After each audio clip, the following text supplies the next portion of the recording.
వందనాలు తెలియజేస్తూ ఉన్నాను. మరి పరిశుద్ధ గ్రంథం నుండి సామెతల గ్రంథం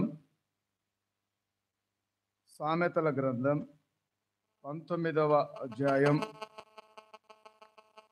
సామెతల గ్రంథం 19వ అధ్యాయం 16వ వచనాన్ని నేను చదువుతున్నాను. నాతో పాటు మీరు గమనించండి. ఆజ్ఞను గైకొనువాడు తన్ను తాను కాపాడుకొనువాడు, తన ప్రవర్తన విషయమై అజాగ్రత్తగా నుండువాడు చచ్చును. ఆజ్ఞను గైకొనువాడు తన్ను తాను కాపాడుకొనువాడు, తన ప్రవర్తన విషయమై అజాగ్రత్తగా నుండువాడు చచ్చును. చిన్న ప్రార్థన చేసుకుందాం. దయగల మా ప్రభువా, ప్రేమగల మా తండ్రి, చదవబడిన ఈ లేఖనాన్ని మా కొరకు దీవించండి.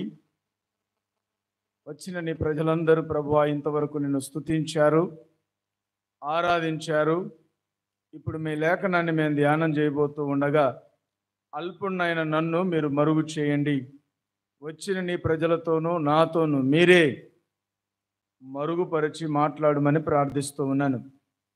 పరిశుద్ధాత్మ దేవుడా, మీ ఆత్మ సహాయం చేసి మమ్మల్ని బలపరచండి. బలహీనుడనైన నన్ను మీ ఆత్మతో నింపి వచ్చిన నీ బిడ్డలందరితోనూ నాతోనూ మీరే మాట్లాడుమని యేసు ప్రభునామమున అడిగి వేడుకొనుచున్నాము తండ్రి, ఆమెన్. ప్రభునందు దేవుని బిడ్డలారా, మనం చదువుకున్నటువంటి ఈ వాక్యంలో ఒక శ్రేష్టమైన మాట మనం చూస్తున్నాం. ఏంటంటే, ఆజ్ఞను గైకొనువాడు తన్ను తాను కాపాడుకొనును. ఆజ్ఞను గైకొనువాడట తన్ను తాను ఏం చేస్తాడట? కాపాడుకుంటాడు. ఆజ్ఞ ఇచ్చేదెవరు? చెప్పండి. ఆజ్ఞను గైకొంటే మనల్ని మనం కాపాడుకున్నట్టేనట. ఉదాహరణకు ట్రాన్స్ఫార్మర్ ఉంటుంది. ట్రాన్స్ఫార్మర్ దగ్గర ఒక ఆజ్ఞ ఉంటుంది, సంజ్ఞ. ఏంటంటే, ఇది ప్రమాదం, దీన్ని ముట్టుకుంటే ఏమవుతుంది? ప్రమాదం అని ఉంటుంది. లేదు, నేను ముట్టుకుంటానని పోయి ముట్టుకున్నాడు అనుకోండి, ఏమవుతుంది? కాలి వస్తాడు. మన ప్రయాణం చేస్తూ ఉన్నప్పుడు కూడా మలుపు ఉంది, జాగ్రత్త. మలుపులు ఉన్నాయి, జాగ్రత్త. ప్రమాదాలు జరిగే స్థలం, జాగ్రత్త అనేముంటుంది? ఆజ్ఞలు ఉంటాయి. ఆజ్ఞ మనం అతిక్రమించాం, లేకుంటే ఆజ్ఞను మనం ఫాలో కాలేదు, ఇన్స్ట్రక్షన్ని మనం ఫాలో కాలేదు అనుకోండి, ఏమవుతాం? ఆ ప్రమాదంలో మనం పడతాం. మరి దేవుని బిడ్డలారా, ఇవి ఆయా పరిస్థితులను బట్టి, వస్తువులను బట్టి ఇయ్యబడినటువంటి ఆజ్ఞ. మరి దేవుడు కూడా మనుషులకు ఏమిస్తున్నాడు? ఆజ్ఞ ఇస్తున్నాడు. ఆ ఆజ్ఞను గనక మనం గైకొనకపోతే మనం ఏమవుతున్నాం? ప్రమాదంలో పడుతున్నాం. మనకేమి ఇవ్వబడినాయి ఆజ్ఞలు? వ్యక్తిగత జీవితంలో ప్రతి మనిషి ఒక ఉద్దేశం కొరకు ప్రభు నియమించుకున్నాడు. ఈ ప్రపంచంలో నీవు నేను పుట్టాము అంటే, బ్రతుకుతున్నాము అంటే, జీవిస్తున్నాము అంటే దేవుడు మన పట్ల ఒక ప్రణాళికను, ఒక ఉద్దేశాన్ని కలిగి ఉన్నాడు. అలాగే దేవుడు ప్రతి ఒక్కరికి వారి వారి జీవితంలో వారి వారి బాధ్యతలను బట్టి ఏమిచ్చాడు? ఆజ్ఞను ఇచ్చాడు. ఇప్పుడు ఆజ్ఞను ఏం చేయాలి? గైకొంటే నిన్ను ఏం చేస్తావు? కాపాడుకుంటావు. ఆజ్ఞను గైకొనడం ఏంటి? ప్రభువు మనకు ఆజ్ఞాపిస్తున్నాడా లేదా? ఆజ్ఞ ఇస్తున్నాడా లేదా? ఏమని ఆజ్ఞ ఇస్తున్నాడు? భర్తకైతే నీ భార్యను ప్రేమించమని ఆజ్ఞ ఇస్తున్నాడు. అవునా కదా? భర్తకు ఏమని ఆజ్ఞ ఇస్తున్నాడు? నీ భార్యను ప్రేమించమని. భార్యకు ఏమని ఆజ్ఞాపిస్తున్నాడు? నీ భర్తకు లోబడి ఉండమని. పిల్లలకి దేవుడు ఏమని ఆజ్ఞాపిస్తున్నాడు? తల్లిదండ్రులకు విధేయులు కమ్మని. మరి తల్లిదండ్రులకు ఏమని ఆజ్ఞాపిస్తున్నాడు? మీ పిల్లలను దేవుని యొక్క సంరక్షణలో, దేవుని యొక్క కృపకు పాత్రలుగా పెంచమని. మరి ఇవన్నీ ఆజ్ఞలు కావా? ఆజ్ఞలే. నీ జీవితంలో, నీ ఆధ్యాత్మిక జీవితంలో ప్రభువు నీకు ఇస్తున్నటువంటి ఆజ్ఞే. మరి దాన్ని నువ్వు కాపాడకపోతే ఏమవుతావు? ఆజ్ఞను కాపాడుకున్నవాడు తన్ను తాను, ఆజ్ఞను గైకొనేవాడు తన్ను తాను ఏం చేస్తున్నాడు? కాపాడుకుంటున్నాడు. నువ్వు గైకొనకపోతే ఏమన్నాడు? ఈ ప్రవర్తన విషయమై నీవు గైకొనకపోతే నీవు చస్తావు అన్నాడు. ప్రభునంత దేవుని బిడ్డలారా, కొన్ని విషయాలు మనకు అర్థం అవడానికి దేవుని వాక్యంలో ఉన్న సంగతులను మనం చూద్దాం. చూడండి, న్యాయాధిపతుల గ్రంథం 15వ అధ్యాయం, న్యాయాధిపతుల గ్రంథం 15వ అధ్యాయం 3వ వచనాన్ని మనం చదువుకుందాం. న్యాయాధిపతుల గ్రంథం 15వ అధ్యాయం 3వ వచనం. అప్పుడు సంసోను, నేను ఫిలిష్తీయులకు హాని చేసిన ఎడల వారి విషయంలో నేనిప్పుడు నిరపరాధినయ్యుందునని వారితో చెప్పి. సంసోను అంటున్నాడు, ఫిలిష్తీయులకు గనక హాని చేయకపోతే, ఫిలిష్తీయులకు నేను హాని చేస్తే, లేకుంటే చేయకపోతే ఏమవుతాడు? అపరాధి అవుతాడు. చేస్తే నిరపరాధి అవుతాడు. నేను ఫిలిష్తీయులకు హాని చేసిన ఎడల నేనేమవుతాను? నిరపరాధిని అవుతాను. చేయకపోతే ఏమవుతాను? అపరాధిని అవుతాను. అపరాధి అంటే ఎవరు? నేరస్తుడు. నిరపరాధి అంటే నేరస్తుడు కాడు. నేను ఎప్పుడు నేరస్తుని కాను అంటే, నేను హాని చేస్తేనే నేను నేరస్తుని కాను. ఎందుకు ఆ మాట అంటున్నాడు? దేవుని బిడ్డలారా, సంసోను ఎవరు? ఇశ్రాయేలు ప్రజలకు న్యాయాధిపతి. న్యాయాధిపతుల గ్రంథం 2వ అధ్యాయం 16వ వచనాన్ని గనక మనం గమనిస్తే, న్యాయాధిపతుల గ్రంథం 2వ అధ్యాయం 16వ వచనం చూస్తే, ఆ కాలమున యెహోవా వారి కొరకు న్యాయాధిపతులను పుట్టించెను. ఆ కాలమున దేవుడు వారికి ఎవరిని పుట్టించాడు? న్యాయాధిపతులను పుట్టించాను. ఎందుకు పుట్టించాడు?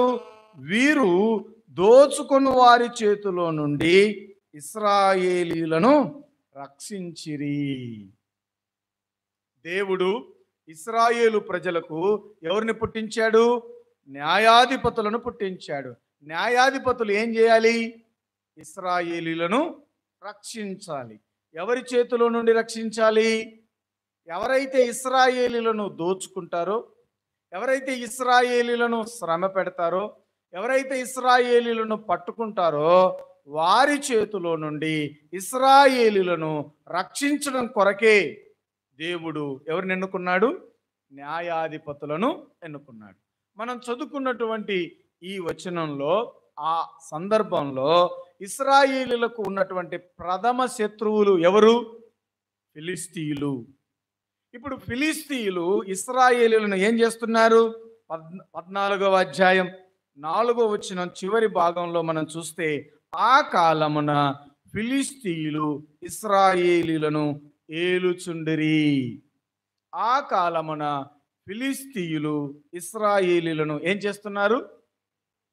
ఏలుచుండిరి అంటే పరిపాలన చేస్తున్నారు. అనగా ఇశ్రాయేలీయులను ఫిలిష్తీయులు పరిపాలన చేస్తున్నప్పుడు, ఇశ్రాయేలీయులను ఫిలిష్తీయులు దోచుకుంటున్నప్పుడు, దేవుడు ఇశ్రాయేలీయుల కోసం న్యాయాధిపతులను ఏం చేశాడు? పుట్టించాడు, ఎన్నుకున్నాడు. ఇప్పుడు న్యాయాధిపతులు ఏం చేయాలంటే, ఫిలిష్తీయుల యొక్క చేతిలో నుండి ఇశ్రాయేలీయులను ఏం చేయాలి? ఫిలిష్తీయుల నుంచి కాపాడవలసిన బాధ్యతను దేవుడు న్యాయాధిపతి అయిన సంసోను చేతిలో పెట్టాడు. మరి ప్రభునందు దేవుని బిడ్డలారా, ఈ సంసోను చేతిలో ఫిలిష్తీయులను కాపాడే బాధ్యత పెట్టాడు. కాపాడే బాధ్యత తన మీద పెట్టినప్పుడు సంసోను ఈ వచనాన్ని గుర్తు చేసుకుంటున్నాడు. ఏమనంటే, నేను ఫిలిష్తీయులకు గనక హాని చేసిన ఎడల నేను నిరపరాధిని అవుతాను, హాని చేయకపోతే నేను అపవాదిని అవుతాను. అదే కదండి ఆ మాట. ఎందుకు తన్ను తాను ఈ వచనాన్ని జ్ఞాపకం చేసుకుంటున్నాడు అని గనక మనం గమనిస్తే, దేవుని బిడ్డలారా, సంసోనును దేవుడు ఎన్నుకున్నది ఎందుకంటే ఇశ్రాయేలీయులను కాపాడడం కొరకే. ఇశ్రాయేలీయుల యొక్క క్షేమం కొరకు దేవుడు సంసోను నిలబెడితే, సంసోను తన జీవితంలో ఆజ్ఞను ఏం చేశాడండి? మరచిపోయాడు. ఆజ్ఞను మరచిపోయాడు. దేవుడు ఏమని ఆజ్ఞాపించాడు చూడండి, 13వ అధ్యాయం సంసోను న్యాయాధిపతుల గ్రంథం 13వ అధ్యాయం 13వ వచనం. యెహోవా దూత, నేను ఆ స్త్రీనితో చెప్పినదంతయు చేసుకొనవలెను.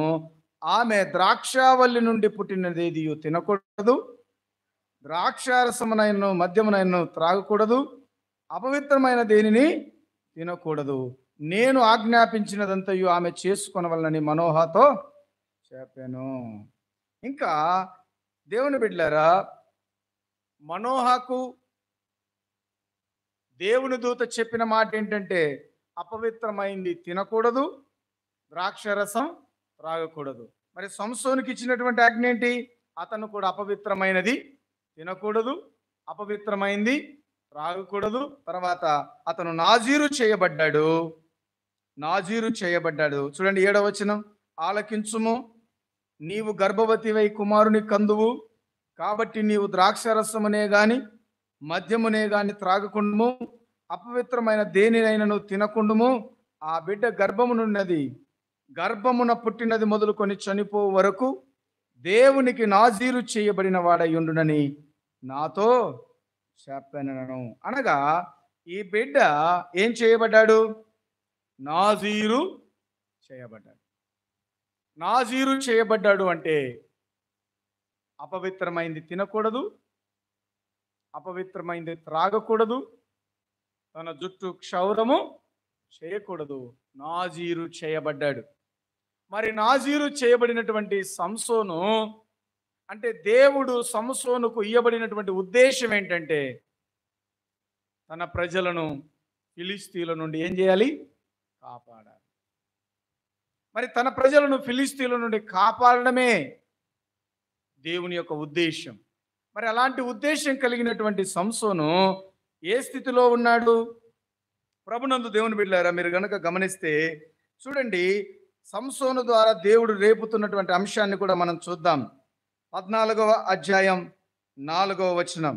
అయితే ఫిలిస్తీన్లకు ఏమైనా చేయుటకై యెహోవా చేత అతడు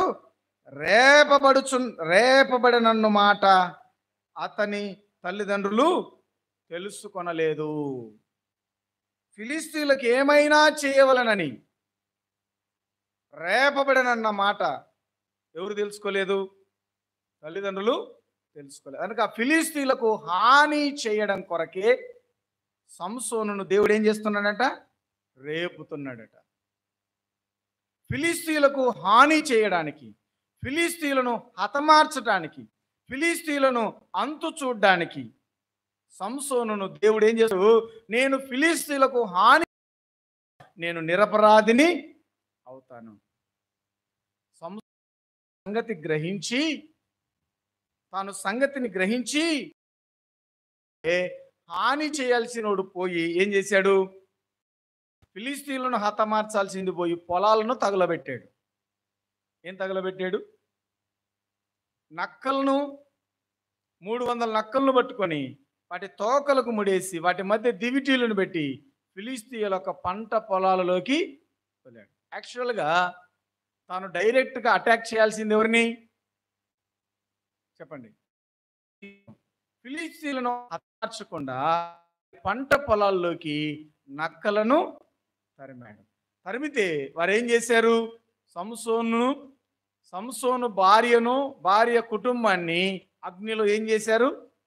కాల్చారు. కాల్చిన తర్వాత తాను పడిన పట్ట చూడండి, 15వ అధ్యాయం 7వ వచనం. అప్పుడు సంసోను, మీరు ఇలాగున చేసిన ఎడల నేను మీ మీద పగ తీర్చుకున్న తర్వాతనే చాలించదనని చెప్పి తొడలతో తుంట్లను విరగొట్టి వారిని బహుగా హతము చేసెను. అటు పిమ్మట వెళ్ళి ఏతాము బండ సందుల్లో నివసించెను.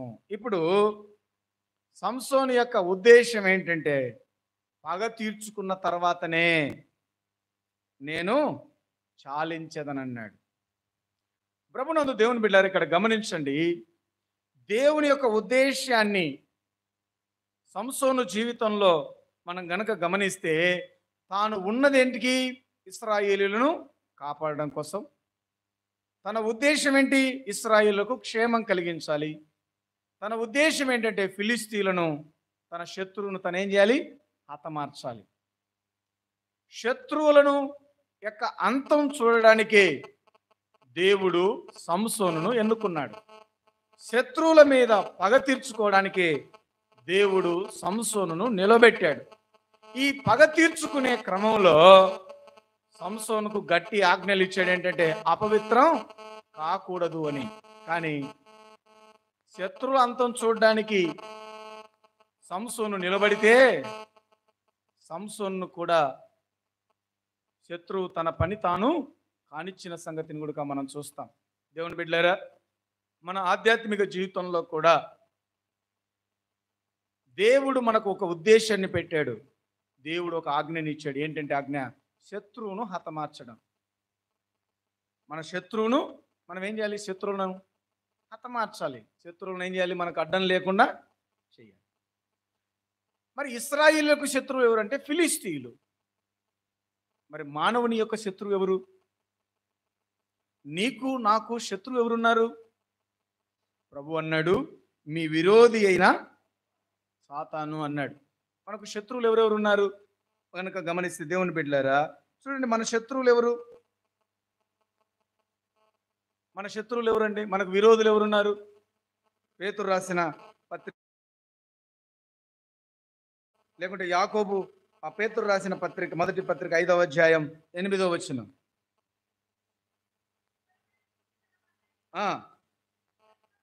మెలకువగా ఉండుడి, మీ విరోధి అయిన అపవాది గర్జించు సింహం వలె ఎవరిని మింగుదునా అని తిరుగుచున్నాడు. ఇప్పుడు ఇశ్రాయేలులకు శత్రువులు ఎవరంటే ఫిలిస్తీయులు. మరి ఈ వాక్యం వింటున్న మనకు శత్రువులు ఎవరు? పేతురు అంటున్నాడు, మీ విరోధి ఉన్నాడు మీకు అంటున్నాడు. ఆయన అపవాది ఎలా ఉన్నాడు?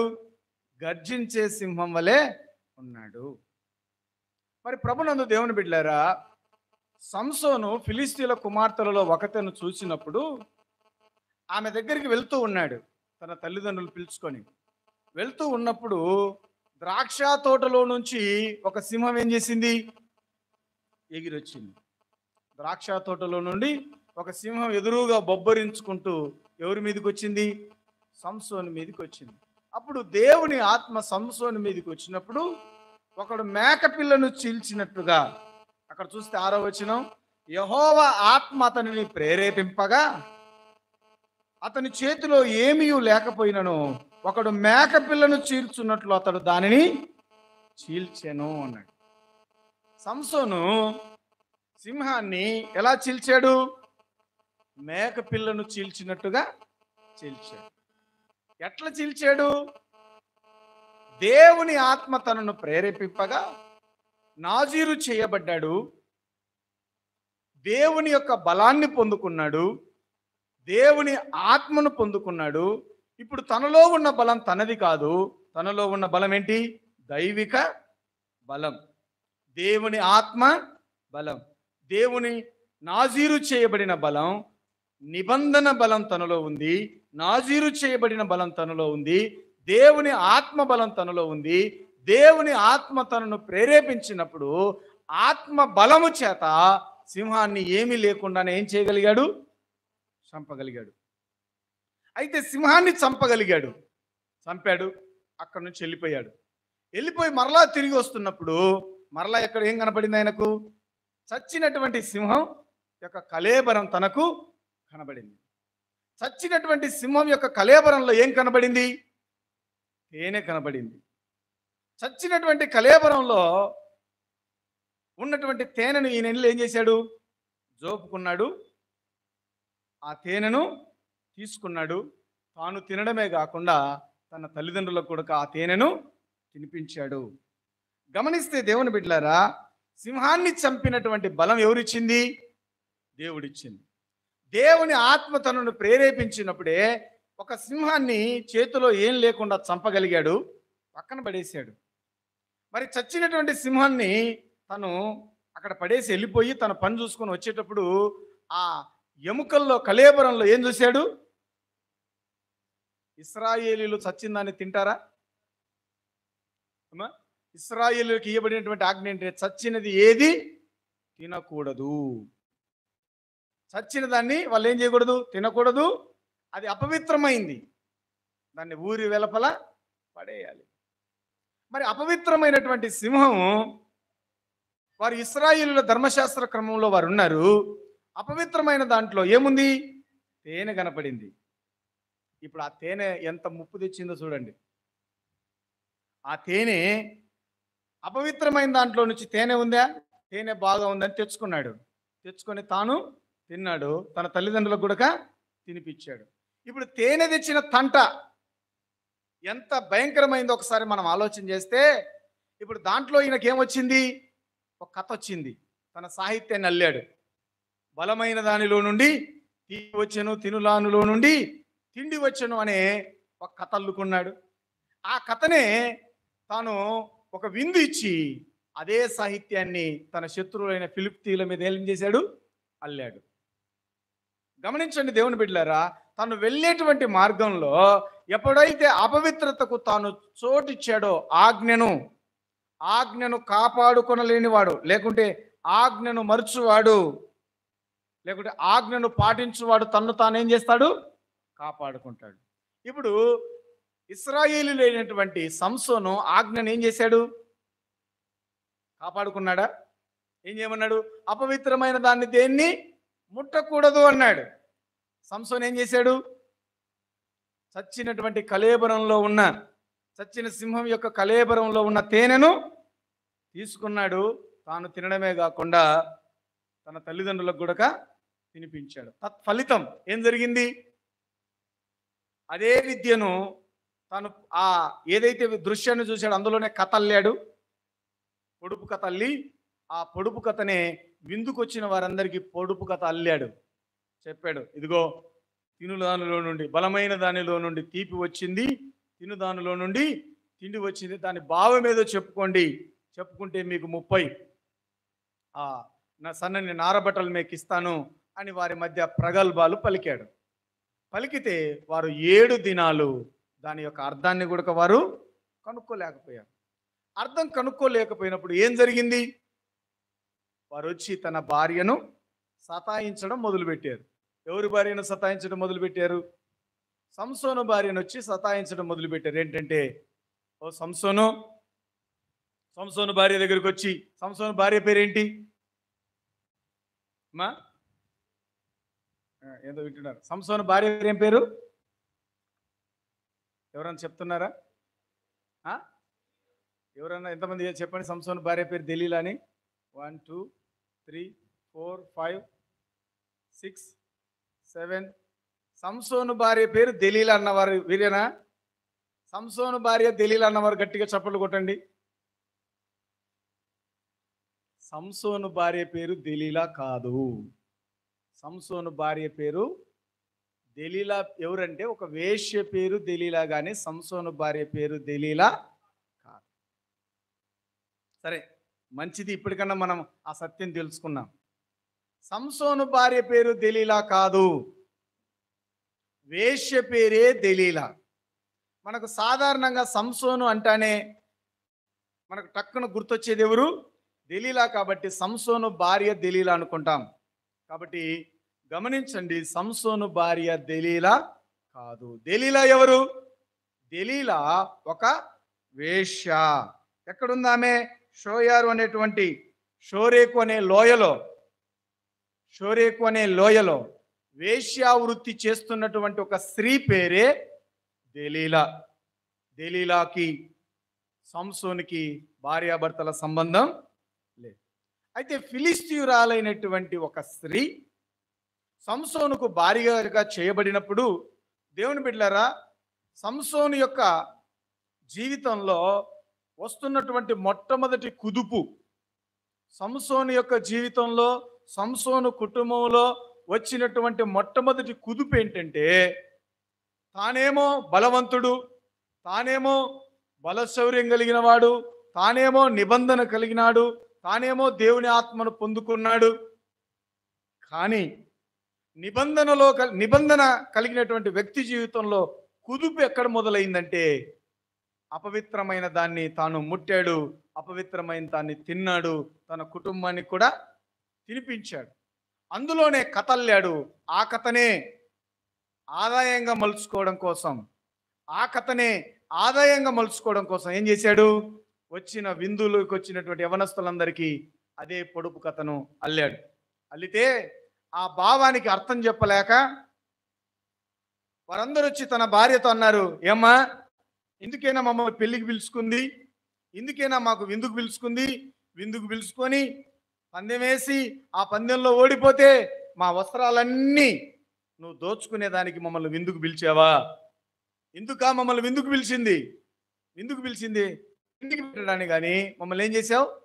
దోచుకోవడానికి పిలుచుకున్నావు నీవని వీళ్ళందరూ వచ్చి సంసోను భార్యను ఏం చేశారు? ఒత్తిడి పెట్టారు, ఏడిపించారు, బాధ పెడితే ఆమె వచ్చి సంసోనుతో అనింది, ఏమయ్యా, నీకు నా మీద ప్రేమే లేదు, నువ్వు నాకేం చెప్పాలి, ఆ భావం చెప్పు అని సంసోనును బాధ పెట్టింది.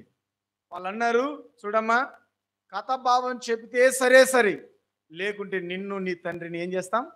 కాల్చి చంపేస్తామన్నారు. దేనికి? 30 వస్త్రాల కోసం ఫిలిస్తీయులు సంసోను చేతిలో ఓడిపోవడం ఇష్టం లేక, సంసోను కాదు, నిన్ను నీ తల్లిదండ్రులను చంపేస్తామన్నారు. ఇప్పుడు సంసోను భార్య ఎవరికి భయపడాలి? ఎవరికి భయపడింది? ఫిలిస్తీయులకు భయపడిపోయింది. సాధారణంగా ఫిలిస్తీయురాలైనటువంటి సంసోను భార్యకి సంసోనులో ఉన్న బలం అర్థం కాలేదు, సంసోనులో ఉన్న శక్తి అర్థం కాలేదు. ఆ సంగతి గనక సంసోని గనక చెప్పింటే కథ వేరేలాగుండేది. ఏం చేయలేదు, కథ చెప్పకుండా, తన బాధ చెప్పకుండా తనను గోడాడించడం మొదలుపెట్టింది, వేధించడం మొదలుపెట్టింది. తత్ఫలితంగా భావం వచ్చింది కానీ సంసోను భార్య బతికిందా? ఫిలిస్తీయులు ఎక్కడ చంపేశారు చూడండి. ఆ వచనాన్ని మనం కనుక గమనిస్తే, దేవుని బిడ్డలారా, న్యాయాధిపతుల గ్రంథం 14వ అధ్యాయం 16వ వచనం.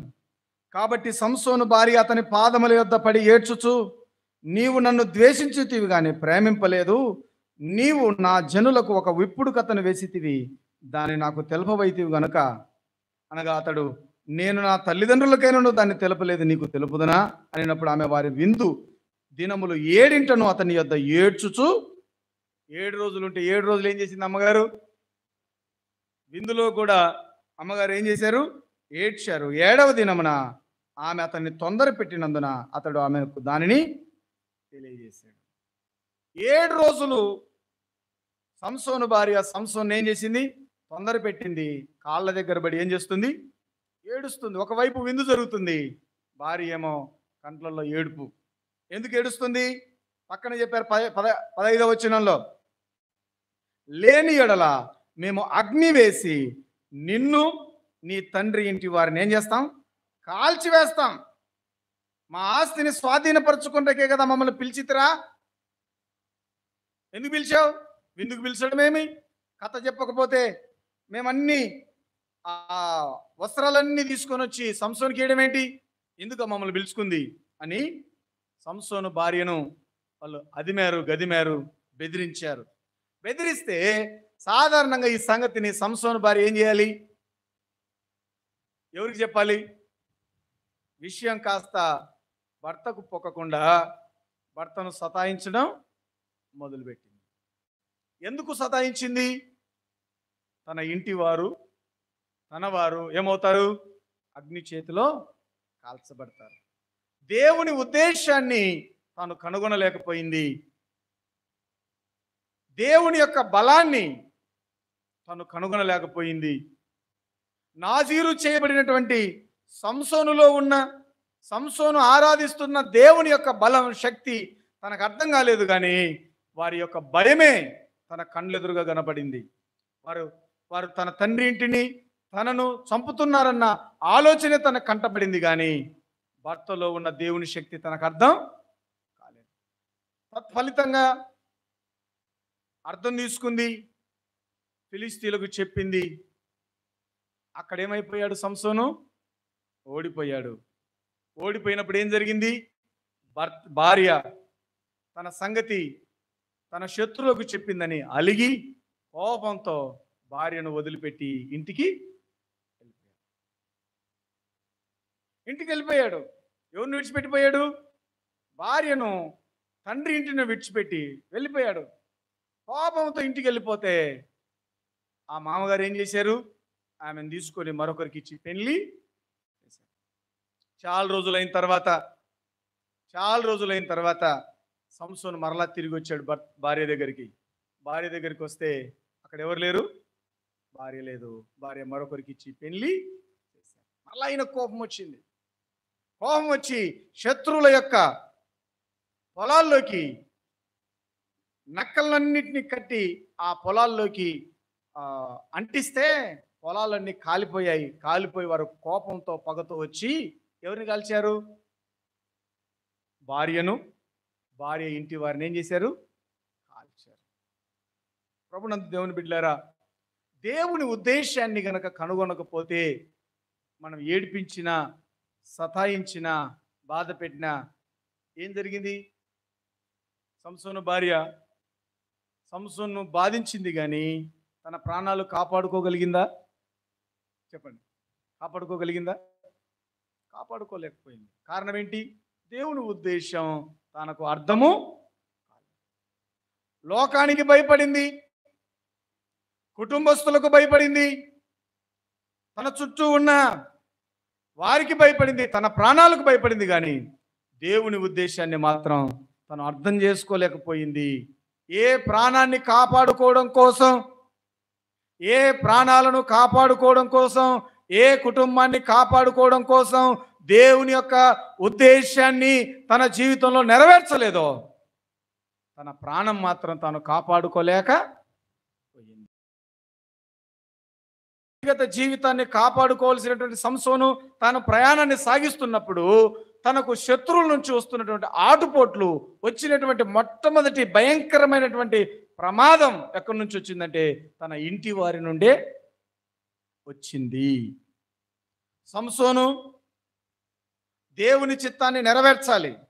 సంసోను దేవుని ఉద్దేశాన్ని నెరవేర్చాలి. దేవుని ఉద్దేశాన్ని నెరవేర్చబోతున్నటువంటి సంసోనుకు వచ్చినటువంటి ప్రమాదం ఎక్కడి నుంచి వచ్చింది?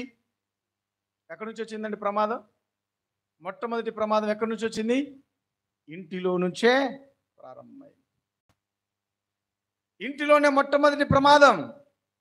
అక్కడనే శోధన, అక్కడనే వేదన. ఈ వేదనలో ఇరుక్కుపోయాడు, అలుముకుపోయాడు. అందుకే తను ఎక్కడికి వెళ్ళాల్సి వచ్చిందంటే శత్రువుల చేతికి చిక్కాల్సి వచ్చింది. శత్రువుల చేతికి చిక్కాల్సి వచ్చింది. కారణం ఏంటంటే ప్రమాదం ఇంటిలోనే ప్రారంభమైంది. మరి ప్రభునందు దేవుని బిడ్డలారా, బలవంతుడైనటువంటి సంసోను సింహాన్ని జయించగలిగాడు, కానీ ఎక్కడ మిగిలిపోయాడు? ఇంటిలో మాత్రం ఓడిపోయాడు. తద్వారా భయంకరమైన నష్టం కూడా తాను వెళ్లాల్సి వచ్చింది. మరొక సంగతి మనం గమనిద్దాం దేవుని బిడ్డలారా. సంసోను ఆజ్ఞను మర్చిపోయాడు. ఏ ఆజ్ఞను మర్చిపోయాడు? ద్వితీయోపదేశకాండం 7వ అధ్యాయంలో రాయబడిన మాట, దేవుడు మీరు అక్కడ ఎవరిని కానీ మీరు పెళ్లి చేసుకోకూడదు, పెళ్లికి ఇవ్వకూడదు. అంటే ఎవరిని పెళ్లి చేసుకున్నాడు? ఫిలిస్తీయురాల్నే పెళ్లి చేసుకున్నాడు. వద్దన్న దాన్ని చేసుకున్నాడు, తినవద్దన్న దాన్ని తిన్నాడు. ఇప్పుడు ఎక్కడ చేరాడు? 16వ అధ్యాయంలో 4వ వచనంలో మనం చూస్తే, పిమ్మట అతడు షోరేకు లోయలోనున్న దెలీలా స్త్రీని ఏం చేశాడు? మోహించెను.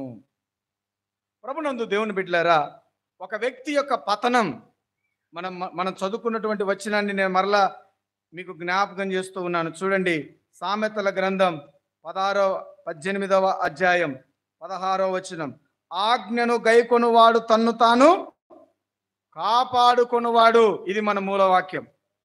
ఆజ్ఞను గైకొనువాడు తన్ను తాను కాపాడుకుంటాడు. ఆజ్ఞను గైకొనకపోతే తన్ను తాను ఏం చేసుకుంటాడు?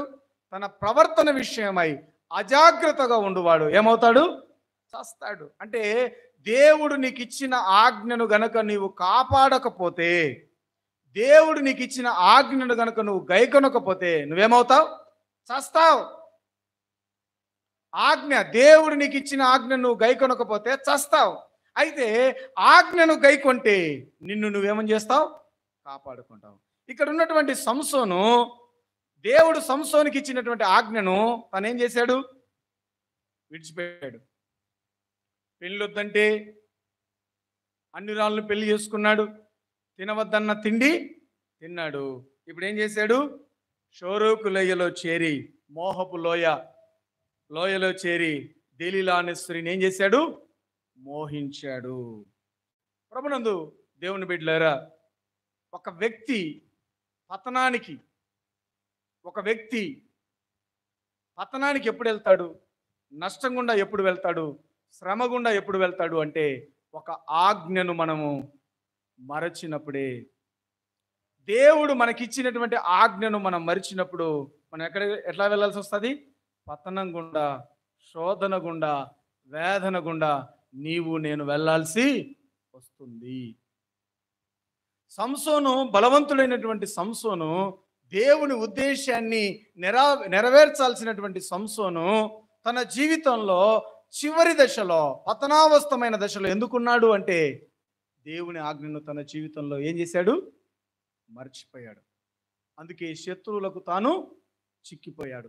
ప్రభునందు దేవుని బిడ్డలారా, మన జీవితంలో కూడా శత్రువుకు మనం ఎప్పుడు చిక్కుతామంటే దేవుని ఆజ్ఞను మనం మరిచినప్పుడు మనం శత్రువుకు దొరికిపోతాం.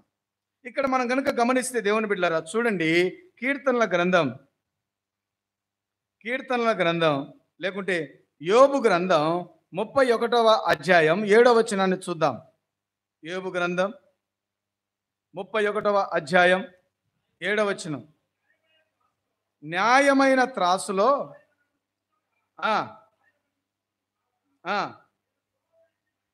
నేను త్రోవ విడిచి నడిచిన ఎడల, నేను త్రోవ విడిచిన ఎడల నా మనస్సు నా కన్నులను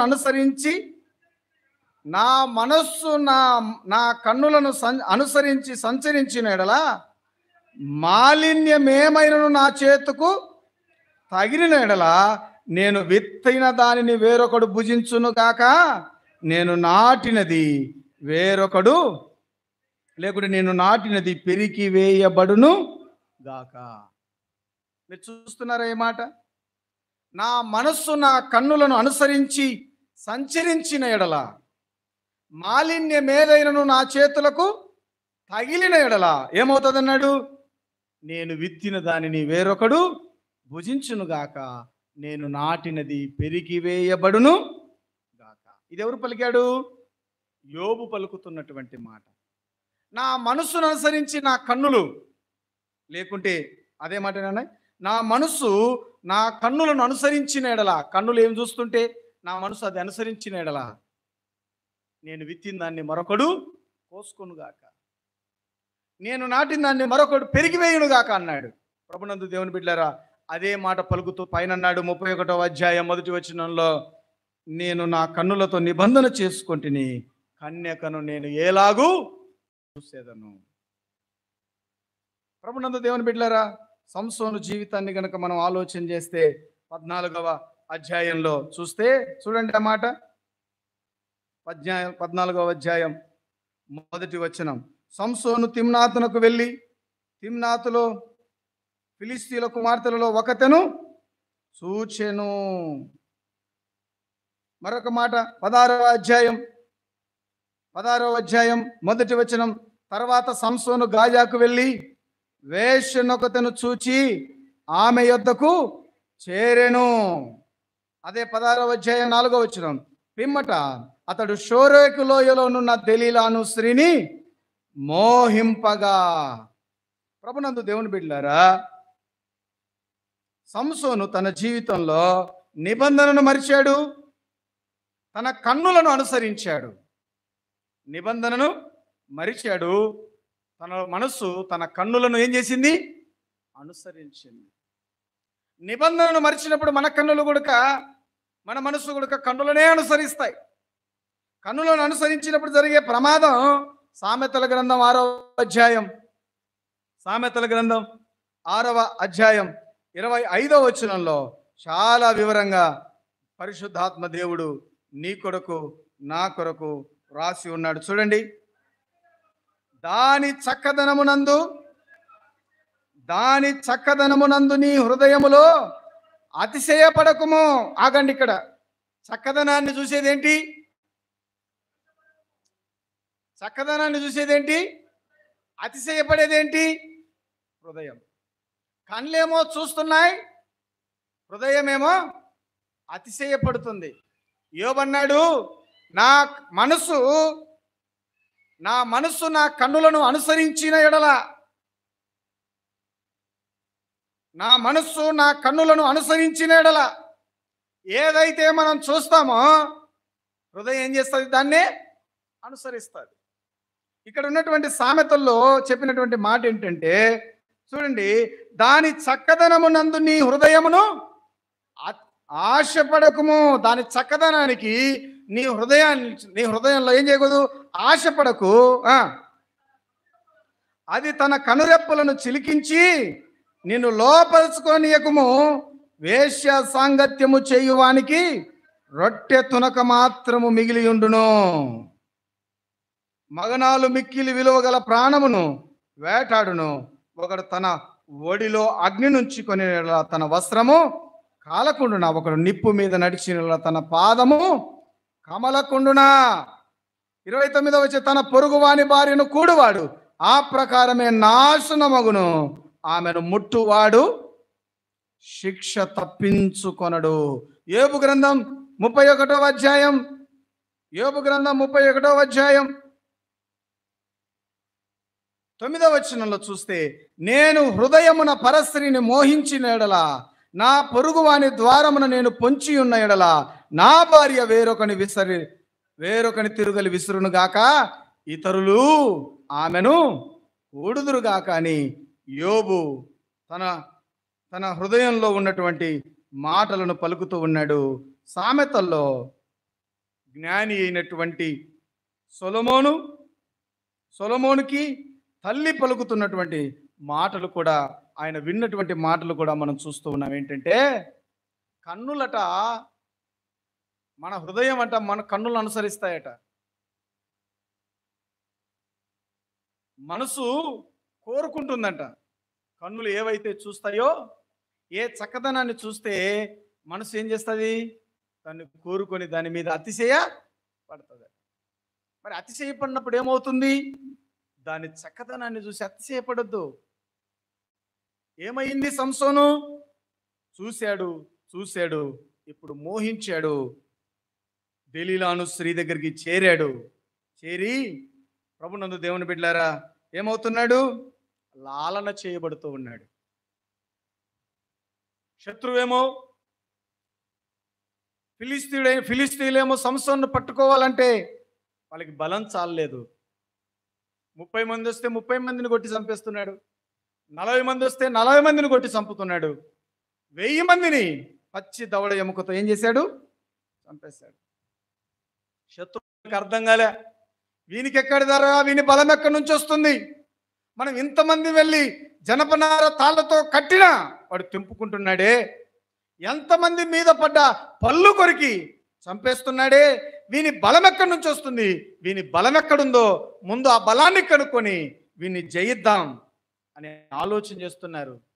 అంతు చిక్కల ఎవరికి అంతు చిక్కని పరిస్థితుల్లో తాను షోరేకు లోయలో, మోహబు లోయలో, దెలీలా ఒడిలో తాను ఉన్నానన్న సంగతి ఫిలిస్తీయులు గమనించి, ఫిలిస్తీయులు వచ్చి దెలీలాకు చెప్పారు, అమ్మా, నీ దగ్గర ఉన్నవాడు సంసోను, వాడు బలాఢ్యుడు, వాని బలం ఎక్కడుందో కనుక నువ్వు తెలుసుకొని మాకు చెప్తే మేము కావలసినంత డబ్బు నీకు ఇస్తాం. వేశ్యకు కావాల్సిందేంటి? వేశ్యకు ఏం కావాలి? డబ్బు కావాలి. అది సంసోను ఇచ్చినా ఒకటే, ఫిలిస్తీయులు ఇచ్చినా ఒకటే. వారు ఒకటే ఆలోచించారు, నాకు కావాల్సిందేంటి? డబ్బు. నేను ఉన్నదేంటికి? డబ్బు. ఫిలిస్తీన్లు ఇచ్చినా చాలు, సంసోన్ ఇచ్చినా చాలు. ఫిలిస్తీన్లు డబ్బు ఇస్తామన్నారు. ఇంకెప్పుడైతే ఫిలిస్తీన్లు డబ్బు ఇస్తామని చెప్పారో, తొడ మీద పండబెట్టుకొని సంసోన్ను లాలన చేయడం మొదలుపెట్టింది, హింసించడం మొదలుపెట్టింది, సతాయించడం మొదలుపెట్టింది. చూస్తే 16వ అధ్యాయం 16వ వచనంలో, ఆమె దినదినము మాటల చేత అతన్ని బాధించి తొందర పెట్టుచున్నందున అతడు ప్రాణము విసిగి చావగోరెను. ఎవరు చేయిస్తున్నారు?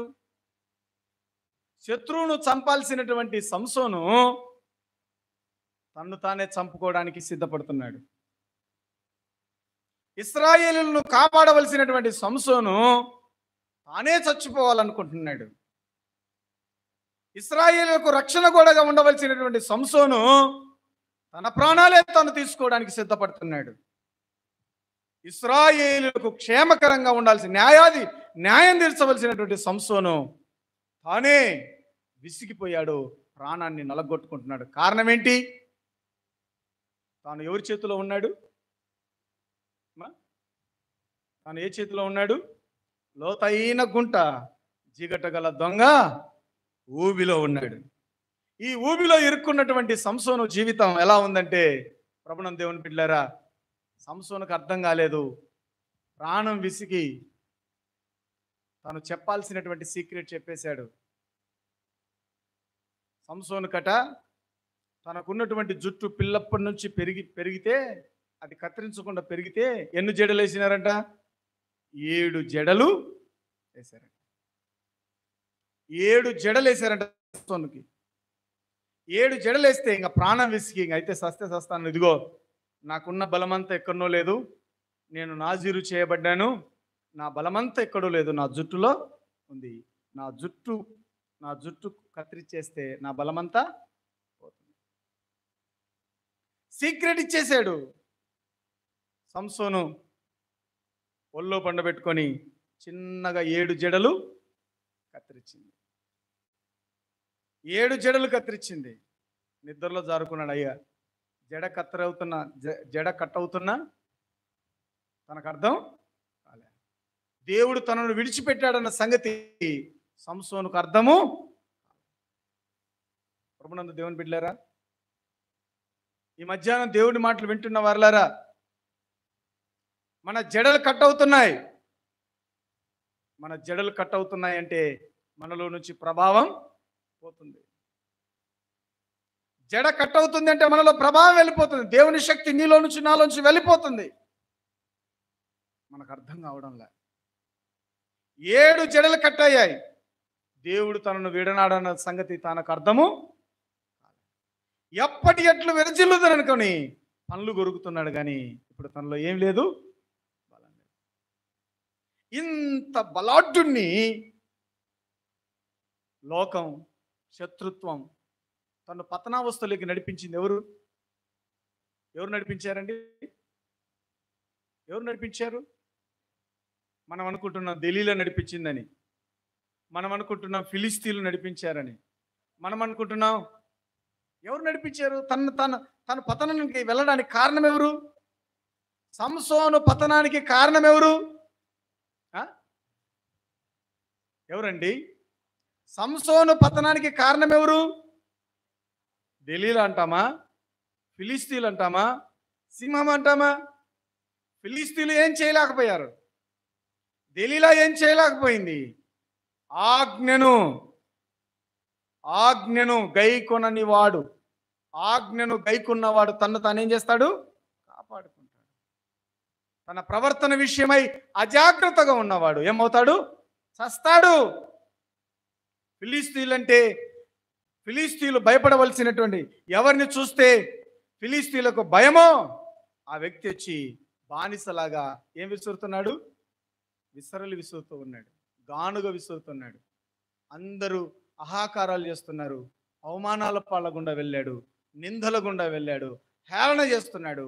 ఇన్ని అవమానాలకి, ఇన్ని హేళనకి కారణం ఎవరు? అపవిత్రమైన దాన్ని తినడమే కాదు, వద్దన్న దాన్ని చూడడం కాదు, వద్దంటే అక్కడికే వెళ్ళాడు. అపవిత్రమైన దాన్ని తిన్నాడు, దానితో అతిశయపడ్డాడు, బోర్లబడ్డాడు, బలం లేని వాడుగా మిగిలాడు. ఈరోజు దేవుని బిడ్డలారా, దేవుని సన్నిధిలో ఉన్న మనం కూడా, దేవుడు మనకు బలమిస్తున్నాడు, దేవుడు మనకు శక్తినిస్తున్నాడు. దేవుని యొక్క నిబంధన జనులం మనం. దేవుని నిబంధన జనులం, దేవుని శక్తిని పొందిన వారం. అయితే మనలో నుంచి శక్తి ఎట్లా వెళ్ళిపోతుంది? పేతురు యొక్క శక్తి నీడలో కూడా ఉంది. పేతురు వెళ్తూ ఉన్నప్పుడు, అపోస్తలుడైనటువంటి పౌలు వెళ్తూ ఉన్నప్పుడు వారి యొక్క నీడబడి ఎంతో మంది రోగులు ఏమయ్యారు? స్వస్థ పొందారు. ఎంతో మంది స్వస్థత పొందారు. ఒక్కరు వాక్యం చెప్తే, పేతురు ఒక్కరోజు వాక్యం చెప్తే 3000 మంది రక్షణ పొందారు. ఆ శక్తి, ఆ ప్రభావం ఎక్కడ వెళ్ళిపోయింది? మనకు తెలియకుండానే మన జడలు ఏమయ్యాయి? కత్తిరించబడ్డాయి. మనకు సులికే లేదు. జడ కత్తిరించిన సంగతి మర్చిపోయినాం. 7 జడలు కత్తిరించబడ్డాయి, కానీ మనం ఇంకా బైబిల్ పట్టుకున్నాం. మన జడలు కత్తిరించబడ్డాయి. సాతాను దొంగిలించాడు మన మహిమను.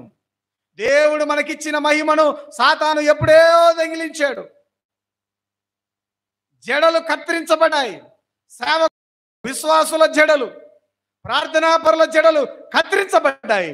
మనకేం కాలేదంటే సంగతి అర్థం కాలే, మహిమ దొంగిలించబడింది.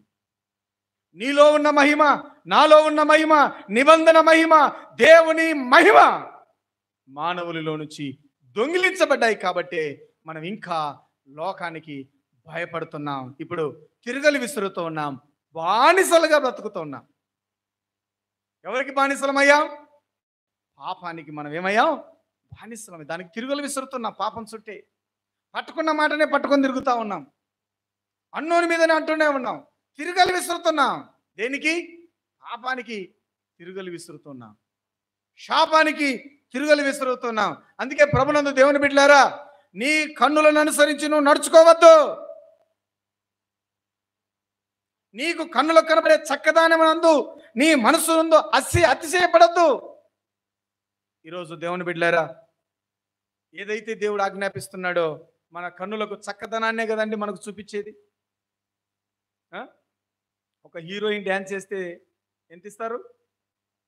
ఒక ఆమె అమెరికా నుంచి పెళ్లి చేసుకునేటప్పుడు అనిల్ అంబానీ పెళ్లి చేసేటప్పుడు ఎన్ని 72 కోట్లు ఇచ్చాడంట ఒక సాయంత్రం ప్రోగ్రాంకి.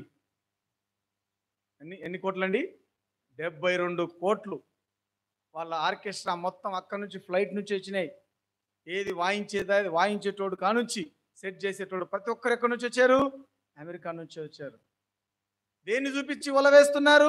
చక్కదనం కాదు. దేన్ని చూపిస్తే మనల్ని ఆకర్షిస్తున్నారు? చక్కదనాన్ని కాదు. మరి ఆ చక్కదనం మందు ఏమవుతున్నావు? నీ హృదయం ఉల్లసిస్తుంది. హృదయం ఉల్లసించినప్పుడు నువ్వు అక్కడే ఉంటావు. ఎక్కడ చేరుతావు?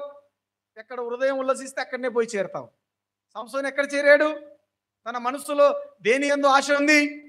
స్త్రీ యొక్క చక్కదనం మందు తనకు ఆశ ఉంది కాబట్టి ముందు గాజాకి వెళ్ళాడు. గాజాలో ఉన్న వేశ్యను చూసి ఆమె దగ్గర చేరాడు. ఆ తర్వాత షోరేకులయ్యలోకి వెళ్ళాడు.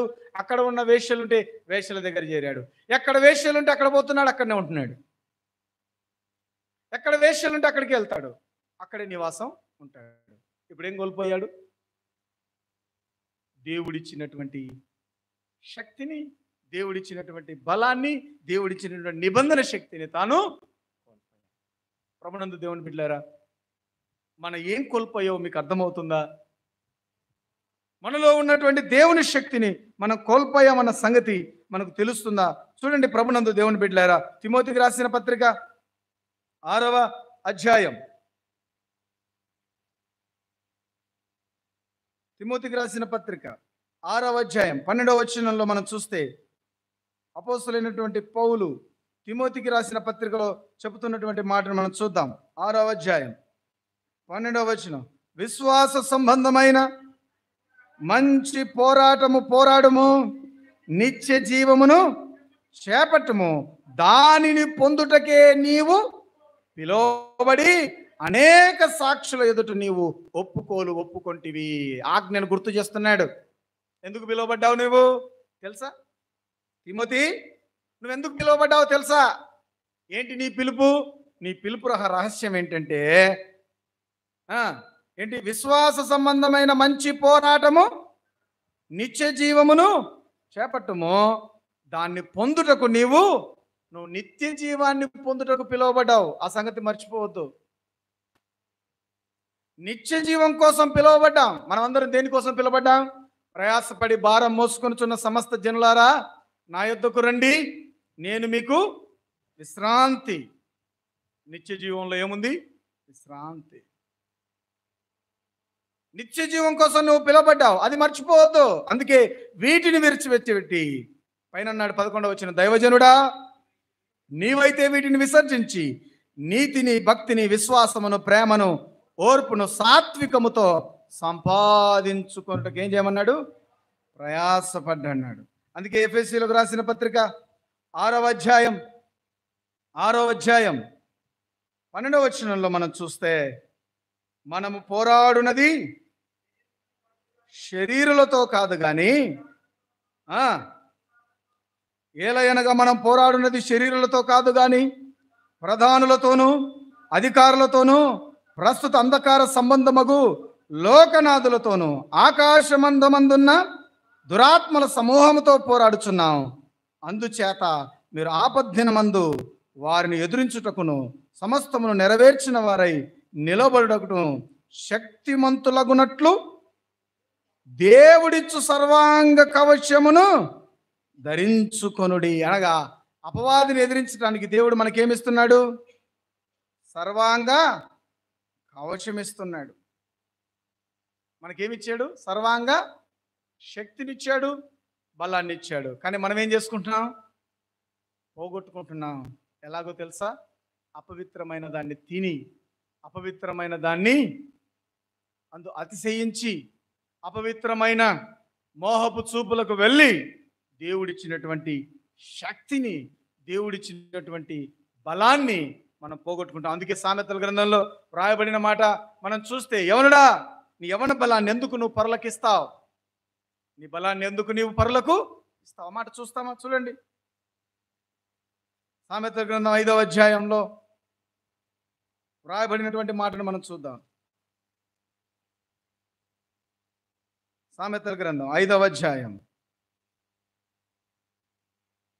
9వ వచనం, ఎల్లిన పరులకు నీ యవన బలమును, క్రూరులకు నీ జీవిత కాలమును ఇచ్చివేతు. నీ ఆస్తి వలన పరులు తృప్తి పొందరు, నీ కష్టార్జితం అన్యుల ఇండ్లు తుదకు నీ మాంసమును, నీ శరీరమును క్షీణించినప్పుడు అయ్యో ఉపదేశము నేను ఎట్లు త్రోసివేసి తిరిగి నా హృదయము గద్దింపు నెట్ల తృణీకరించదు. నా బోధకుల మాట నేను వినకపోతిని, నా ఉపదేశకులకు నేను చెవియొగ్గలేదు అంటావు. కింద చూడండి 15వ వచనంలో, నీ సొంత కుండలోని నీళ్లు పానము చేయము, నీ సొంత బావిలో ఉబుకు జలము రాగుము. ప్రభునందు దేవుని బిడ్డలారా, ఈ మాటల్లో మనం గనక గమనిస్తే మనకు అర్థమవుతున్న సంగతి ఏంటంటే, పోరాటం ఉంది. పోరాటంలో సంసోను కూడా ఓడిపోయాడు.